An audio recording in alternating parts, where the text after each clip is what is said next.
களத்துல அதிமுக இருக்கு, பாஜகவை பார்த்து அஞ்சுகிறது திமுக அப்படின்னு சொல்றாங்க. அப்போ பாஜகவை பார்த்து அஞ்சுற அளவுக்கு வளர்ந்துருச்சா தமிழ்நாட்டில்?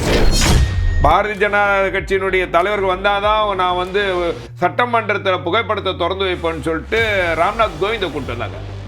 இதெல்லாம் எதுக்கு? பயம் இல்லாமையா? ஏற்கனவே ரொம்ப பயந்து போன கட்சி திமுக. என்ன நாங்கள் ஏன் சார் பயப்படணும்? அவர்களுக்கு தான் எங்களை பார்த்து எங்களுடைய மக்கள் நலத்திட்டங்களால் எங்கள் மீது தான் அவர்களுக்கு பயம் இருக்குது.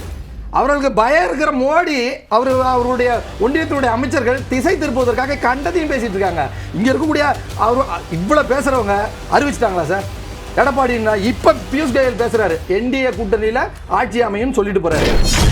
எப்போ பார்த்தாலும் வந்து பிஜேபி எங்களுக்கு இந்த கூட்டணி வந்து தேர்தல் இது களம் வந்து டெல்லிக்கும் தமிழ்நாட்டுக்கும்.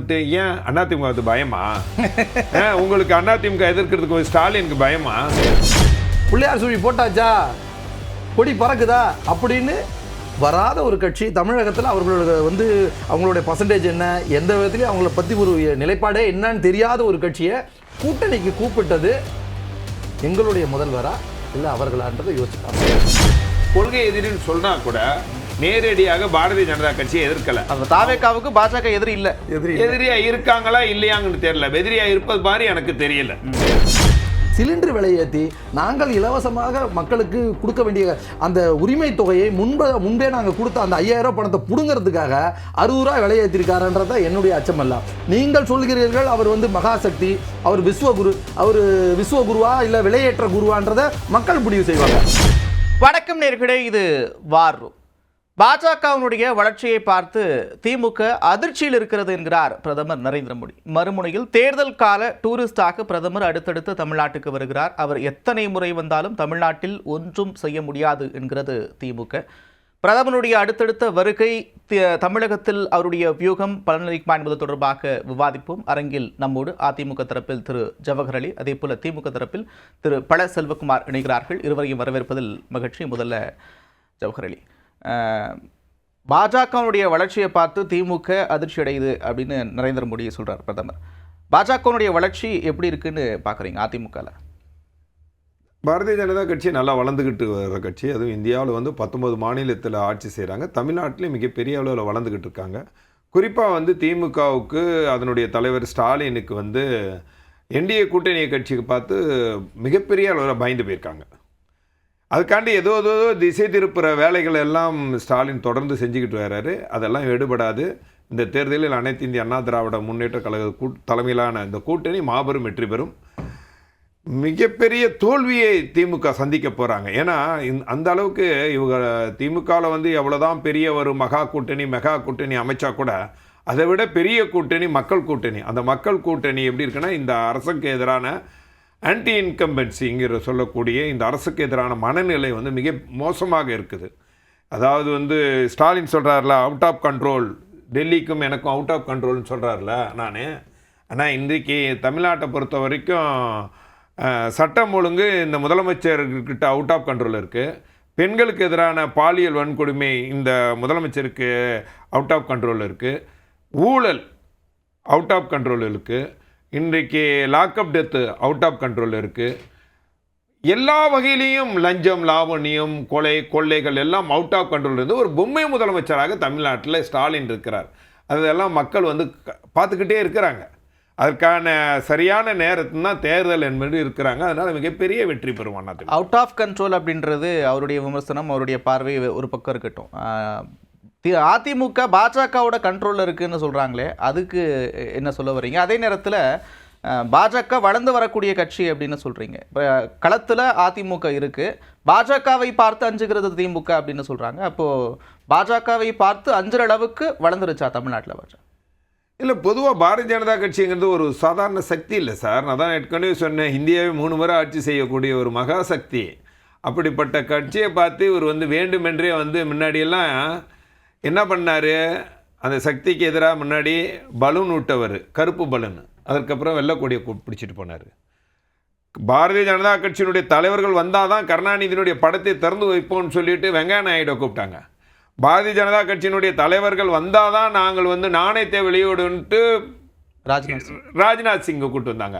பாரதிய ஜனதா கட்சியினுடைய தலைவர்கள் வந்தாதான் நான் வந்து சட்டமன்றத்தில் புகைப்படத்தை திறந்து வைப்பேன்னு சொல்லிட்டு ராம்நாத் கோவிந்தை கூட்டு வந்தாங்க. அதெல்லாம் எதுக்கு? பயம் இல்லாமையா? ஏற்கனவே ரொம்ப பயந்து போன கட்சி திமுக. என்னடா பாடி வந்து ரொம்ப வீக்கு, வெளியில் வந்து ரொம்ப ஸ்ட்ராங்காக, பாடி ஸ்ட்ராங்காக காட்டிடுவாங்க, பேஸ்மெண்ட் வீக்கு மாதிரி. கடந்த கால திமுக கடந்த காலத்தில் காங்கிரஸ் மிரட்டி 63 சீட்டுகளை வாங்கினவங்க. அதனால் அந்த பயம்லாம் திமுகவுக்கு இருக்குது. பாரதிய ஜனதா கட்சி கண்டு பயந்து தான் போயிருக்கிறாங்க. இன்னொன்று சொன்னீங்க, அந்த out of control Bharatiya Janata கட்சி. சார், அது ஒரு நெரேட்டிவை திமுக செட் பண்ணுறாங்க. பிஜேபி தான் ஆட்சி செய்யறாங்க, பிஜேபியை பார்த்து பயப்படுறாங்க. நீங்க தான் சார் சொன்னீங்க வளர்ந்துட்டு வர கட்சி பாஜக. ஜனநாயகருக்கு பயம் இருக்கு அப்படின்னா அப்போ என்ன பொருள் அதுக்கு? இல்ல திமுக அண்ணா திமுக எந்த காலத்திலும் பாரதிய ஜனதா கட்சி ஆளுமை செலுத்துவதற்கு நாங்கள் அனுமதிக்க மாட்டோம். தனித்தன்மையோட எங்களுடைய பொதுச்செயலாளர் எடப்பாடியார் சுயமாக சிந்தித்து அதிமுக எந்த நிலையிலும் அவர் கொள்கை விடாமல் பாதுகாத்து கட்சியை கொண்டு போயிட்டு இருக்கார். அதில் உறுதியா இருக்கார், தெளிவா இருக்கிறார். அதனால இந்த தேர்தலில் அனைத்து இந்திய அண்ணா திராவிட முன்னேற்ற கழக தலைமையிலான இந்த கூட்டணி அமைச்சரவை முழுக்க அதிமுக அமைச்சரவை என்று தெளிவாக சொல்லியாச்சு.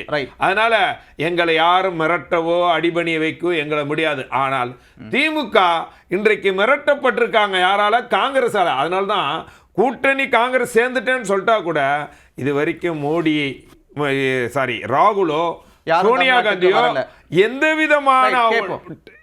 விதமான பச்சை கொடியும் காட்டல. கேட்போம். அவர் தெளிவாக சொல்லிட்டாரு, நீங்கள் தொடர்ந்து வச்சுக்கிட்டே இருக்கிறீங்க, அதிமுக வந்து பாஜக விழுங்கிடும், நாங்கள் எங்களுக்கு அக்கறை இருக்குன்னு மறுபடியும் சொல்லிக்கிட்டே இருக்கிறீங்க, எங்களெல்லாம் யாரும் ஒன்றும் பண்ண முடியாதுன்னு சொல்கிறாரு.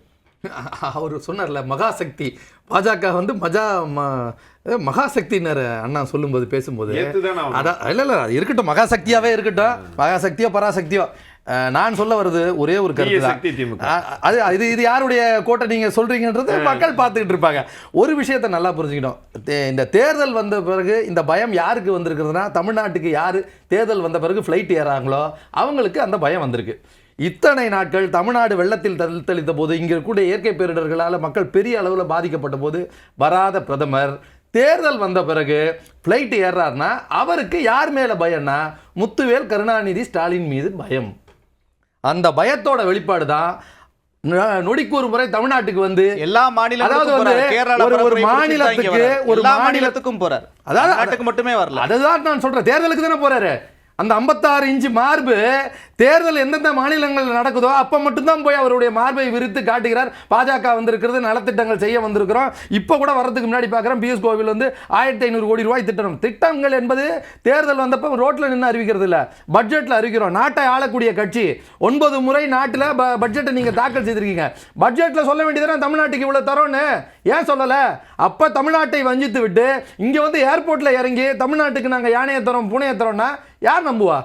தேர்தல் வந்து விட்டால் முதலமைச்சர் இப்போ பிரதம மந்திரிக்கு வந்து தமிழ் வந்துடும், வேட்டி சட்டை மேலே பாசம் வந்துடும், நிதி மட்டும் வராது. நிதி வந்தால் என்ன ஆகிடும்? தமிழ்நாடு வளர்ந்துரும்ல. இவர்களுடைய அத்தனை அச்சுறுத்தல்களையும் மீறி இன்று தமிழ்நாடு ஒன்றிய அரசு தரவுகள்லேயே நம்பர் 1 இடத்தை பிடிச்சிருக்குன்றது தான் இன்றைக்கி இருக்கக்கூடிய கலை யதார்த்தம். இங்கே வந்து மக்களுக்கான ஆட்சியை நடத்தி கொண்டு இருக்கவர் நம்மளுடைய முதல்வர். நீங்கள் நல்லா ஒன்று புரிஞ்சுக்கோங்க, இன்றைக்கி அவர்கள் பேச வேண்டிய விஷயம் என்ன? நாட்டில் எந்த டிவி சேனல் தோன்றாலும் எல்பிஜி சிலிண்டர் இல்லை, இன்னும் 10 நாளுக்கு மேலே தாக்கு பிடிக்காது. அதற்கான திட்டம் இந்த பிரதமர்கிட்ட கையில் இல்லை. இப்படி ஒரு சூழ்நிலையில் எலெக்ஷனை சந்திக்கலாமா, எலெக்ஷனையே தள்ளி வைக்கலாமான்னு ஒரு திட்டத்தை அவங்க பேக் சைடு போட்டுக்கிட்டு இருக்காங்க. அவர்களுடைய நோக்கம்லாம் என்ன? இன்னும் இவர்களால் அமெரிக்காட்ட அடிபணிஞ்சு போனதை தவிர இவர்களுக்கான மக்கள் நலத்திட்டங்களை கொண்டு வர முடியல. இன்றைக்கி சிலிண்டர் இல்லை, இன்றைக்கி ஹோட்டல் இல்லை, எங்கேயும் இன்றைக்கி சென்னையில் இருக்கக்கூடிய அத்தனை ஹோட்டல்லையும் சிலிண்டர் இல்லை, சாப்பாடு இல்லை. இன்னும் ஒரு 4-5 நாள் எதிர்க்கட்சிகள் சதின்னு சொல்றாரு நயினார் நாகேந்திரன். அதாவது நயினார் நாகேந்திரன் சொல்ல, பாமகவுடைய அன்புமணி சொல்லியிருக்காரு, திமுக என்ன திட்டம், ஒரு அடிப்படை அறிவு வேணாமா அங்கே இருக்கிறவர்களுக்கு? நாட்டிற்கான எல்பிஜி சிலிண்டர் எப்படி வரும், எல்பிஜி எரிவாயு கொள்முதல் எப்படி நடக்குது, அதனுடைய ப்ராசஸ் எப்படி நடக்குது, அது வரக்கூடிய கப்பல்கள் நம்ம கிட்ட இருக்கா? இன்னைக்கு வந்து ஈரான் கூட நீங்கள் அமெரிக்காவுடைய பேச்சை கேட்டு ஈரான் கூட சண்டை போட்டுக்கிட்டு நீங்கள் ஒரு நிலைப்பாடு எடுத்திருக்கீங்க. இப்போ ஒரு 10 நாளில் ரஷ்யா கிட்ட வாங்கலாம்னு சொல்லியிருக்கீங்க. ரஷ்யா கிட்ட இருந்து எந்த வழியாக வரப்போகுது, என்னைக்கு வர கப்பல்களுடைய தொலைநோக்கு பார்வை திட்டம் இருக்கா? எதுவுமே கிடையாது. மக்கள் வந்து மிகப்பெரிய துன்பத்துக்கு ஆளாக போகிறாங்க. எங்களுடைய பகுதியில் ராயபுரத்தில் இன்னைக்கு பள்ளிவாசலில் நான் இப்போ பார்த்துட்டு வரேன். நோன்பு வைக்க இது சிலிண்டர் இல்லை சார், மக்களுக்கு கஞ்சி காய்ச்ச சிலிண்டர் இல்லை. நாங்கள் எல்லாம் 5-6 பள்ளிவாசல்கள் ஒன்றாக இணைந்து நோம்பு கஞ்சிக்கு நாங்கள் தூக்கில் கொடுத்துட்டு இருந்தவங்க கிளாஸில் கொடுத்துட்டு இருக்கோம். இந்த மாதிரி ஒரு நிலை இன்னும் மோசமாக போகுது. வீடுகளில் சிலிண்டர் இல்லாமல் போகுது. இந்த மாதிரி ஒரு சூழ்நிலையில் எலெக்ஷனில் பாஜகவுக்கு என்ன மாதிரி அடி விழப்போகுதுன்னு உங்களுக்கு தெரியும். பிரதமர் சொல்றது போல திமுக அச்சத்தில் இருக்கிறாங்களா? பாஜகவை பார்த்து திமுக பயப்படுதா? நாங்கள் ஏன் சார் பயப்படுறோம்? அவர்களுக்கு தான் எங்களை பார்த்து எங்களுடைய மக்கள் நலத்திட்டங்களால் எங்கள் மீது தான் அவர்களுக்கு பயம் இருக்குது. அவர்களுக்கு பயம் இருக்கிற மோடி அவருடைய ஒன்றியத்தினுடைய அமைச்சர்கள் திசை திருப்புவதற்காக கண்டதையும் பேசிட்டு இருக்காங்க. இங்கே இருக்கக்கூடிய அவர் இவ்வளோ பேசுகிறவங்க அறிவிச்சிட்டாங்களா சார்? எடப்பாடி இப்போ பியூஷ் கோயல் பேசுகிறாரு, என்டிஏ கூட்டணியில் ஆட்சி அமையும் சொல்லிட்டு போகிறாரு. ஒரு வார்த்தை சொன்னா நாங்களும் தொடர்ச்சியாக கேட்டுக்கிட்டே இருக்கோமே எல்லா ஊடகம். ஏன்பா எடப்பாடி தான்ப்பா இங்கே சீஃப் மினிஸ்டர்னு சொல்ல, நீங்கள் பியூஷ் கோயல் சொல்லிட்டு போட்டுமே ஏர்போர்ட்டில், ஏன் அதை சொல்ல மாட்டாரு? சுற்றி இருக்கக்கூடிய அமைச்சர் சொன்ன ஏற்றுக்க மாட்டீங்களா? நயனா நாகேந்திரன் அது மட்டுமா சொன்னார்? எங்களுடைய அமைச்சர்கள் நிறைய பேர் அமைச்சரவையில் இருப்பாங்கன்னு சொன்னார்ல, அதை மறுக்க சொல்லுங்களேன். அச்சம் இல்லைன்னு சொல்றீங்க. தேர்தல் கால டூரிஸ்ட் அடிக்கடி வருவார், தேர்தல் வந்துருச்சா அப்படின்னு சொல்றீங்க. ஆனா போட்டி மட்டும் தமிழ்நாட்டுக்கும் டெல்லிக்கும் அப்படின்றீங்க, ஓரணியில் தமிழ்நாடு அப்படிங்கிறீங்க. அதிமுக தரப்புலேருந்தும் பாஜக தரப்புலேருந்தும் வைக்கக்கூடிய கேள்வியை ஏப்பா களத்தில் அதிமுக இருக்கே மறந்துட்டீங்களான்னு கேட்குறாங்க. அப்போ அப்படி ஒரு நெரேட்டிவ் செட் பண்ண வேண்டிய தேவை எங்கே இருக்குது சார்? திமுக காரன் we are all busy with elections. இந்த கெஸ்ட் அப்பியரன்ஸ் வரக்கூடிய மோடியை பற்றி கருத்து சொல்வதே அது டைம் வேஸ்ட்டுன்னு நினைக்கிறாள். நாங்கள்லாம் களத்தில் மக்கள் இறங்கி எலெக்ஷன் வேலையில் ஓடிட்டுருக்கோம். இவர் வரக்கூடிய கெஸ்ட் அப்பியரன்ஸ்க்கால எங்களுக்கு பயன்னு சொல்லி அதை ஒரு விவாதமாக கேள்வியே அது தவறான கேள்வி.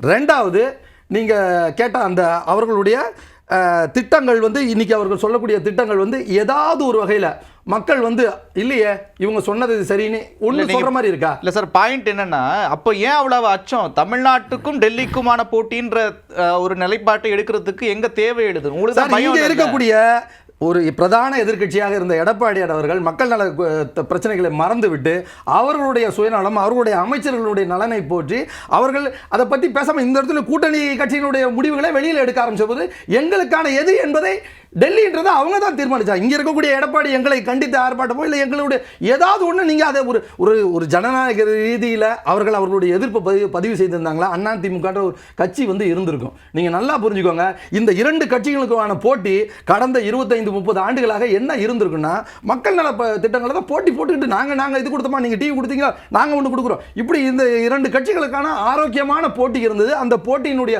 வெளிப்பாடு மக்களோட கையில் இருந்தது. அவர்கள் முடிவு செய்து யாரை ஆட்சியில் அமர்த்தணும் முடிவு.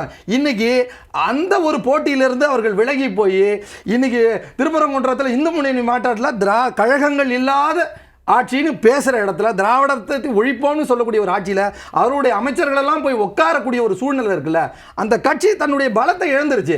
அப்போ எங்களுடைய எதிரியா, பிரைமரி எதிரியா பிஜேபி இன்னைக்கு வந்திருக்கு. அதைத்தான் தமிழக முதல்வர் சொல்லியிருக்கார், தமிழகத்துக்கும் டெல்லிக்குமான போர்னு. இதைத்தான் நாங்கள் திருப்பி சொல்றோம். எங்களுக்கு எதிர்கட்சியாக இருக்கு, நாங்கள் எதிர்கட்சி கிடையாது, எங்களுக்கு எதிர்கட்சி தானே அதிமுக. ரைட். அதாவது என்டிஏ கூட்டணியுடைய தலைவராக பிரதமர் மோடி இந்தியாவுக்கு வர்றார், தமிழ்நாட்டுக்கு வர்றார். கெஸ்ட் அப்பியரன்ஸ் சொல்றேன். ஏன்னா அவர் எத்தனையோ முறை தமிழ்நாட்டுக்கு வந்துட்டார். ஏன்னா எத்தனையோ நலத்திட்டங்களை துவக்கி வைக்கிறதுக்கு பல லட்சம் கோடி நலத்திட்டங்களை தமிழ்நாட்டுக்கு கொடுத்துருக்காங்க. கடந்த கால காங்கிரஸ் ஆட்சியை விட மோடி அதிகமான திட்டங்களை தமிழ்நாட்டுக்கு கொடுத்துருக்காங்க. நான் கேட்கிறேன், தலைவர் ராகுல் ஏன் வரல? கடந்த முறை மதுரைக்கு வந்தப்பவே எய்ம்ஸ் திறப்பாங்கன்னு எதிர்பார்த்தாங்க. இந்த முறையும் அது நடக்குமா? அது வேலை வேகமா நடந்து, அதே நேரத்தில் அந்த கேள்வி கேட்டுருவாங்களோ அப்படின்றதுக்காகவே இந்த சர்வதேச விமான நிலையமா தரம் உயர்த்துவது, இது மாதிரியான விஷயங்கள்லாம் செஞ்சிருக்கிறாங்க. சார், நல்ல திட்டத்தை வரவேற்க வேண்டியதானே? ஒரு மதுரை ஏர்போர்ட் வந்து பெரிய அளவில் சர்வதேச விமான நிலையம் ஆகுதுன்னா ஒரு நல்ல பட்ஜெட்ல அறிவிச்சிருக்காங்க. என்ன சொல்றேன்னா, ஏன் ராகுல் வரல? ராகுலை கூப்பிடுங்களேன். அவருக்கு இந்த கூட்டணியிலே விருப்பம் இல்லை, அதை முக்கியமாக பேசுங்க. ரெண்டாவது வந்து நாங்கள் வந்து நீங்கள் எதையோ பேசுகிறீங்க. இந்த தேர்தல் களம் என்பது, இந்த தேர்தலில் உங்களுடைய ஆட்சியினுடைய எப்படி நீங்கள் ஆட்சி செஞ்சீங்க, உங்கள் ஆட்சியினுடைய அவலங்கள் என்ன இருக்கா இல்லையா, திட்டங்களை கொண்டு வந்திருக்கோம், மக்களை போய் சேர்ந்துருக்கா அப்படின்னு பேசுறதை விட்டுட்டு எப்போ பார்த்தாலும் வந்து பிஜேபி எங்களுக்கு இந்த கூட்டணி வந்து தேர்தல் இது களம் வந்து டெல்லிக்கும் தமிழ்நாட்டுக்குன்ட்டு. ஏன் அதிமுக அது பயமா? உங்களுக்கு அதிமுக எதிர்க்கிறதுக்கு ஸ்டாலினுக்கு பயமா? நேரடியாக மோதுறதுக்கு இவ்வளோ பயப்பட வேண்டிய அவசியம் இல்லை. நீங்கள் எதுக்கு உங்களுக்கு பயப்படுறீங்க? தைரியமாக மோதுங்க. உங்களுக்கு அதிமுக பார்த்து நீங்கள் ரொம்ப பயந்து போயிருக்கீங்கன்னு தெரியுது. காரணம் வேணா 10 வருஷம் ஓட ஒன்றுமே இல்லாமல் ஆக்கின கட்சி அதிமுக. பயம் இருக்க தான் செய்யும். அதே சமயத்தில் நீங்கள் தேவையில்லாமல் வந்து டெல்லி அணியா சார், சட்டமன்ற தேர்தல் சார், இந்த சட்டமன்ற தேர்தலில் உங்களுடைய நேர் எதிரி யாருன்னா அதிமுக, எங்களுடைய நேர் எதிரி யாருன்னா திமுக. அப்படியான ஒரு எதிர்கட்சியா அதிமுக செயல்படல அப்படின்றதான அவங்க சொல்றாங்க. முதலமைச்சர் சொல்றாரு, மறைந்த முன்னாள் முதலமைச்சர் ஜெயலலிதா வரைக்குமே மக்களால் தேர்ந்தெடுக்கப்பட்டு முதலமைச்சர்கள் ஆனார்கள், அதற்கு பிறகு என்னைத்தான் தேர்ந்தெடுத்திருக்கிறீர்கள். முதலமைச்சராகவே ஏத்துக்கல அவர் ஏற்றுக்கிறல, மக்கள் ஏற்றுக்கிட்டாங்க. அற்புதமான திட்டங்களை எல்லாம் கொண்டு 7.5% இடஒதுக்கீடை கொண்டு வந்து ஒரு சூப்பர் முதலமைச்சராக தமிழ்நாட்டை ஆட்சி செய்தவர் எடப்பாடியார். ஆனால் நீங்கள் என்ன செஞ்சீங்க? இந்த 4.25 வருஷத்தில் மக்களுக்கான என்ன திட்டம் கொண்டு வந்தீங்க? இன்றைக்கு பார்த்தீங்கன்னா தமிழ்நாடு என்றைக்கும் இல்லாத அளவுக்கு கஞ்சா போதை வஸ்துக்கள் இன்றைக்கு தமிழ்நாட்டில் தலைவிரிச்சாடி தெருக்கு இருக்குது. தினம் ஒரு நாளைக்கு 4 கொலை சார். தங்க நிலவரம் மாதிரி 4 கொலை 5 கொலை 6 பெண்களுக்கு எதிரான பாலியல் வன்கொடுமை நடக்கக்கூடிய ஒரு மோசமான மாநிலமாச்சு ஆயிருக்கு. அதை பற்றி பேசுங்க. தேர்தல் காலத்தை பேசினா நீங்கள் எப்போ பார்த்தாலும் மோடி அடிமை இது இப்படியே பேசியே இந்த தேர்தல் வரைக்கும் கொண்டு போயிடணும்னு உங்களுடைய காரணம். உங்களுக்கு தமிழ்நாட்டில் நீங்கள் செய்த சாதனைகளை சொல்லி ஓட்டு கேட்க முடியாத நிலைமை இருக்குது. அதிமுக பற்றியே பேசணும், அப்படியே தேர்தல் வரைக்கும் அப்படியே முடிச்சுட்டு மீண்டும் மக்களை ஏமாற்றணும். அதுதான் உங்களிடம். அதெல்லாம் இந்த முறை நிச்சயமாக மக்கள்கிட்ட எடுபடாது. இந்த தேர்தல் மக்கள் எப்படி பார்க்குறாங்கன்னு தான் ரொம்ப முக்கியம். இந்த தேர்தலை எப்படி பார்ப்பாங்க? ஸ்டாலின் தொடர வேண்டுமா, எடப்பாடியார் வர வேண்டுமா, இதை தான் பார்ப்பாங்க. ஸ்டாலின் தொடர்ந்தா தமிழ்நாடு எவ்வளோ மோசமாக போயிடுங்கிறதையும் உணர்ந்திருக்காங்க. எடப்பாடியார் வந்தால் எப்படி வாழ்வு வளம் பெறும் என்பதையும் உணர்ந்திருக்காங்க. அதனால் இந்த தேர்தலை மக்கள் சரியான முறையில் சிந்தித்து ஓட்டு போட்டு அதிமுகவை வெற்றி பெற வைப்பார்கள். ரைட், கேட்போம். சாதனைகளை சொல்லி ஓட்டு கேட்கறதுக்கு ஒன்றுமே செய்யலை அப்படின்ற ஒரு குற்றச்சாட்டு. அதே நேரத்தில் இன்னொரு விஷயத்தையும் சொல்கிறார், எங்களை பார்த்து அச்சமா, அதிமுகவை எதிர்கொள்றதுக்கு என்ன அச்சம் அப்படின்னு. திமுக என்ன நினைக்குதுன்னா, பாஜகவை நேரெதிரியாக நிறுத்திட்டோம்னா நமக்கு அதிமுகவுக்கு கொஞ்சம் வலு குறைஞ்சிரும் அப்படின்னு எதிர்பார்க்குதா? அப்படி தான் இந்த நரேட்டிவ் செட் பண்ணப்படுதா? முதலமைச்சர் சொல்கிறாரு, அதிமுக தொண்டர்களை நினச்சி எங்களுக்கு வருத்தமாக இருக்குது அப்படின்னு சொல்கிறாரு. அப்போது இப்படி ஒரு களத்தை செட் பண்ணுறாரு, இது பின்னணி என்ன இருக்குது? மீண்டும் நான் ஏற்கனவே சொன்னது தான், அதிமுக எங்களுக்கு எதிரி கட்சி இல்லை, எதிர்கட்சியாக செயல்பட வேண்டும் என்று நாங்களும் விருப்பப்படுறோம். அதற்கான முன்னெடுப்புகளை எடப்பாடி தான் எடுக்கணும். நீங்கள் தொடர்ச்சியாக அவர்கள் பலவீனமானதை அவர் தான் எல்லா சமயங்கள்லையும் வெளிப்படுத்திக்கிட்டே வந்திருக்காரு. நீங்கள் நல்லா யோசிச்சு பாருங்கள், பிள்ளையார் சுழி போட்டாச்சா, கொடி பறக்குதா அப்படின்னு வராத ஒரு கட்சி தமிழகத்தில் அவர்களோட அவங்களுடைய பர்சன்டேஜ் என்ன, எந்த விதத்துலையும் அவங்கள பற்றி ஒரு நிலைப்பாடே என்னன்னு தெரியாத ஒரு கட்சியை கூட்டணிக்கு கூப்பிட்டது எங்களுடைய முதல்வரா இல்லை அவர்களான்றதை யோசிச்சு பார்க்கணும். தாங்கள் வலிமை இழந்து இருக்கிறோம் அப்படின்னு எல்லாரையும் கூப்பிட்டு பார்த்தாங்க. அவ்வளவு நெருக்கடி. காங்கிரஸ் நிறைய விஷயங்களை வச்சாங்க. மாணிக்கம் தாக்கூர் நிறைய பேசினாரு, கிரீஷ் சோடங்கர் நிறைய பேசினாரு, இவ்வளவு நடந்துட்டு இருந்துச்சு. பிரவீன் சக்கரவர்த்தி நிறைய பேசினாரு. இது எல்லாத்தையும் தாண்டி 25 அப்படின்றது 28 அப்படின்னு போயிருக்கு. அவங்க சொல்றது அடிபணிஞ்சிட்டாங்க அப்படின்னு சொல்றாங்க. அதாவது தமிழகத்தை பொறுத்தவரை காங்கிரஸ் கட்சியினுடைய தலைவராக இருப்பவர் செல்வ பிறந்தை, அவர் தான் அபிஷியல் ஸ்போக் பர்சன். அந்த கட்சியில் இருக்கக்கூடிய தொண்டர்கள் மாதிரி பிரவீன் சக்கரவர்த்தி அவர் யாருன்னே தெரியல, கூப்பிட்டாங்க அப்படின்னு சொல்லி. சார், நான் திருப்பி சொல்கிறேன், இந்த தமிழக ஊடகங்கள் கேள்வி கேட்க பிரவீன் சக்கரவர்த்தியை பற்றி பேசுகிறவங்க இல்லை மாணிக் தாகூரை பற்றி பேசுபவர்கள் கூட நீங்கள் ஒரு விஷயத்தை களத்தில் நல்லா புரிஞ்சுக்கணும். காங்கிரஸ் திமுகவினுடைய கூட்டணின்றது கிட்டத்தட்ட 20 வருடங்களுக்கு மேலே நீங்கள் பின்னாடியிலேருந்து எடுக்கணும். இதில் நடுவில் ஒரே ஒரு நாடாளுமன்ற தேர்தலில் அவர்கள் வெளியேறி தனியாக நின்னப்ப மாணிக்கம் தாகர் டெபாசிட் போனது தான். டெபாசிட் போனது சிபிஐ 4 முறை பேச்சுவார்த்தை நடத்திட்டாங்க. 5 தொகுதி தான் கொடுப்போம் அப்படின்னு திமுக தரப்புல சொல்றாங்க. சிபிஎம் பேசிக்கிட்டே இருக்கிறாங்க. எல்லாத்துக்குமே கூட்டணியில் இருக்கக்கூடிய எல்லா கட்சிகளுக்கும் கொஞ்சம் குறைச்சுக்குங்க அப்படின்னு கேட்குறாங்க. காங்கிரஸுக்கு மட்டும் ஒரு ஸ்பெஷல் நடவடிக்கை எடுக்கிறதுக்கு காரணம் என்னன்னு நீங்க நல்லா புரிஞ்சுங்க. இன்னும் தேர்தல் தேர்வியை அறிவிக்கல. தேர்தல் என்னைக்கு வரப்போகுதுன்றது தெரியல. இன்னைக்கு போற கட்டத்தில் என்னுடைய கணிப்பு இங்கே நான் பதிவே செய்கிறேன். இவர்கள் எல்பிஜி சிலிண்டரை கட்டுப்படுத்த முடியல, மக்களில் வீடுகளில் எல்பிஜி சிலிண்டர் இல்லைன்னா தேர்தலையே நடத்த மாட்டாங்க, பயந்து ஓடி விடுவார்கள் என்பதுதான் நிதர்சனம். இப்படி இருக்கக்கூடிய ஒரு சூழ்நிலையில் நாங்கள் தேர்தலை எப்போ அறிவிக்கணும், கூட்டணி எப்போ இருக்கணும், எல்லா கூட்டணி கட்சிகளும் 2 சீட்டை உறுதி பண்ணியிருக்கோம். காங்கிரஸுக்கு 28 சீட்டுகள், 31 சீட்டுகளை நாங்கள் ஆல்ரெடி உறுதிப்படுத்தியிருக்கோம். அவங்களுக்கான மற்ற சிறு கட்சிகளோட பேசுகிறோம். ஏன்னா ஒரு பெரிய கிட்டத்தட்ட 20 கட்சிகளுக்கு மேலே அமைத்திருக்கக்கூடிய கூட்டணி, எல்லாருக்கும் டைம் எடுத்து நாங்கள் போயிட்டு இருக்கோம். நீங்கள் அப்படியே அந்த சைடு பாருங்கள். எடப்பாடி அவர்கள் நேர்காணலை நடத்தி முடிச்சு அவன் வேட்பாளர் நான் தான் நினைச்சு வீட்டில் போய் படுத்து கிடைக்காதவங்களும் போய் படுத்து தூங்கிட்டான். எல்லாத்துக்கும் முன்னாடி கூட்டணி, எல்லாத்துக்கும் முன்னாடி நேர்காணல், எல்லாத்துக்கும் முன்னாடி விருப்பமனு எல்லாம் நடத்தி என்ன ஆச்சு? இன்னைக்கு அஇஅதிமுக ஒரு கட்சி எதிர்பார்க்கறாங்க சார், அவங்க அதுக்காக வெயிட் பண்றாங்க. எங்க வரும்? நீங்க நல்லா ஒரு தேர்தல் அரசியலில் பயணிக்கக்கூடிய எல்லாருக்கும் தெரியும், ஒரு கட்சியினுடைய தொண்டன் எப்படி உற்சாகமா இருப்பான், அந்த கட்சியில் சீட்டு கேட்கறவன் எவ்வளவு உற்சாகமா இருப்பான்னா அந்த ஒரு சூடை பயன்படுத்திக்கணும். நீங்க நல்லா புரிஞ்சுக்கோங்க. உங்களுக்கு 2 மாசத்துக்கு முன்னாடி எல்லாத்தையும் நடத்தி முடிச்சிட்டு உட்கார்ந்து என்ன பண்றதுன்னு தெரியல. இல்ல சார், பிஜேபி மேல இருந்து லெட்டர் போடுவாங்களா, பிஜேபி மேல இருந்து நமக்கு கைடன்ஸ் பண்ணுவாங்களான்னு உட்கார்ந்து இவர் பாருங்க. இவர்கள் தனித்து செயல்படக்கூடிய ஒரு அஇஅதிமுக இதற்கு முன்னாடி கடந்த காலங்களில் 25 நாட்களுக்கு முன்பாக வேட்பாளரை அறிவிச்சதுதான் நடைமுறை. அன்னைக்கு தான் நேர்காணலையும் நடத்தியிருக்காங்க, விருப்ப மனுவும் கொடுத்துருக்காங்க. ஆனால் புதிய முறையாக அஇஅதிமுக எல்லாத்தையும் முன்னாடியே நடத்துது. ஏன்னா மார்ச் மாதமே எலெக்ஷன் வரலாம், நீங்கள் கேட்டால் நாங்கள் வச்சுக்கலான்னு மேலேருந்து யாரோ ஒரு சொன்னதை நம்பி இவர்கள் எல்லாத்தையும் நடத்தி முடிச்சிட்டாங்க. இன்னைக்கு என்ன பண்ணுறதுனே தெரியல. வெளியில் சுற்றுப்பயணம் போனார், முடிஞ்சு போச்சு. என்ன பண்றது? 190 தொகுதிகளுக்கு மேல பிரச்சாரம் பண்ணிட்டாரு, தொகுதியா போய் பிரச்சாரம் பண்ணிட்டு இருக்காரு. அதே நேரத்துல அவங்க தொகுதி பங்கீடுல தாமதம் இருக்குன்னு சொல்றீங்க. அதே நேரத்துல பொதுவெளியில எல்லாமே பண்ணிட்டீங்க. பொதுவெளியில உங்களுடைய தேர்தல் அறிக்கையை வெளியிட வேண்டியது சார். நீங்க அஇஅதிமுக எல்லாத்தையும் முடிச்சிட்டீங்க. 6 சிலிண்டர் 3 சிலிண்டரா குறைச்சிட்டு இருக்கீங்க. அடுத்த எலெக்ஷனுக்கு 0 சிலிண்டர் கொடுப்பீங்களான்றது தெரியல. அவருடைய வாக்குறுதிகள் எல்லாம் ஒண்ணுக்கு கீழே ஒண்ணா குறைஞ்சிக்கிட்டு வருது. நீங்க அதை கேள்வி கேளுங்க. 6 சிலிண்டர் போன எலெக்ஷன் சொன்னீங்க, ஏன் இந்த சிலிண்டர் 3 கேளுங்க, அதை கேளுங்க. அஇஅதிமுக அவருடைய வாக்குறுதிகள் எல்லாம் குறைஞ்சிக்கிட்டே வருது. நீங்க அவர்களுக்கு என்ன செய்வதென்றே தெரியாம பாஜகவினுடைய கையில இரும்பு பிடிக்குள்ள மாட்டிக்கிட்டு இருக்கக்கூடிய எடப்பாடி என்ன செய்யறதுன்னு தெரியாம முடிச்சிட்டு இருக்காரு. அதை போய் காப்பாத்துற வழியை பாருங்க. அதை காப்பதற்கு அஇஅதிமுகவோ அதனுடைய அமைச்சர்களும் என்ன செய்யறதுன்னு முடியாம முடிச்சிட்டு இருக்காங்க.